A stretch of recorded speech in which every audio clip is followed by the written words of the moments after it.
Bonjour les amis,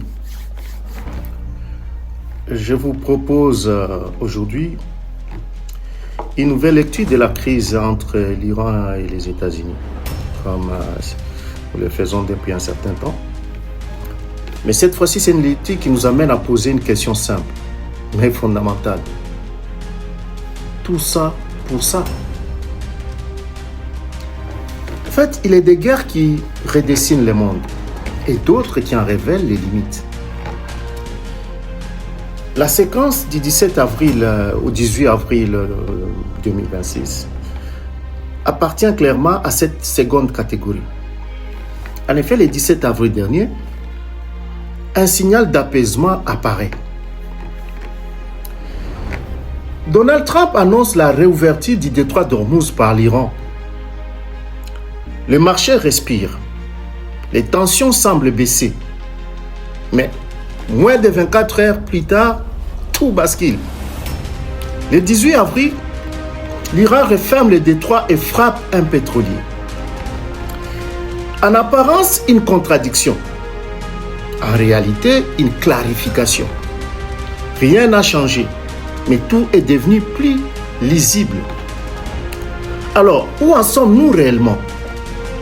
Le conflit n'est pas terminé, mais il laisse déjà entrevoir une trajectoire, une désescalade sans victoire. Les États-Unis ont démontré leur puissance militaire, mais ils n'ont pas obtenu des résultats politiques décisifs.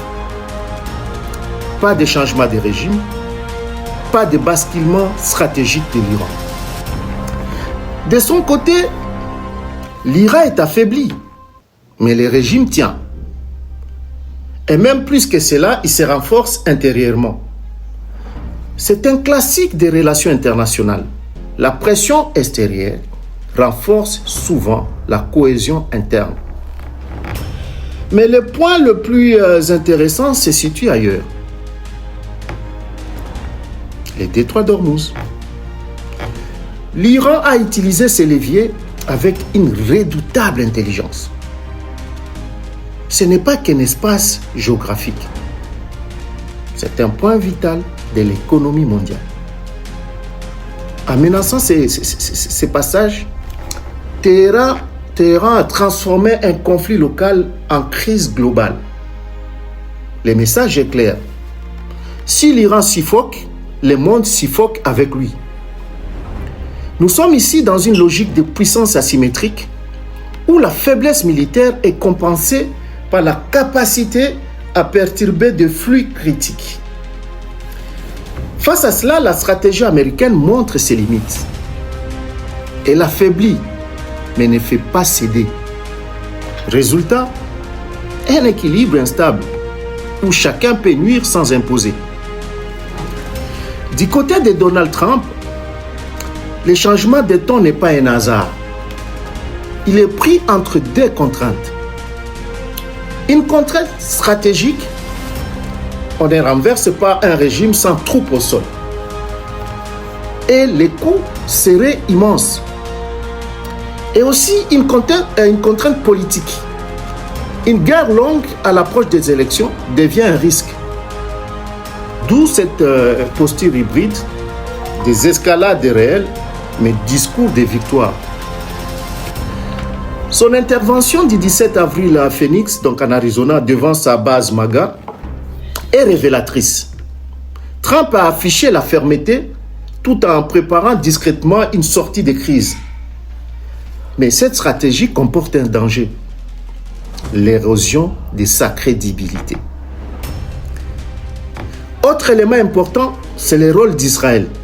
Israël agit avec une réelle autonomie stratégique, mais dans un cadre de dépendance culturelle vis-à-vis de Washington. Cela crée une tension permanente entre logique nationale et alignement stratégique. Et dans une région déjà instable, cela complique encore la gestion des crises. Alors, au final, tout ça pour ça. Le programme nucléaire iranien est toujours là. Le régime est intact. La région reste instable et paradoxalement, on semble revenir vers une logique proche de l'accord sur le nucléaire iranien de 2015. Comme si la guerre n'avait été qu'une parenthèse dans une trajectoire diplomatique inévitable.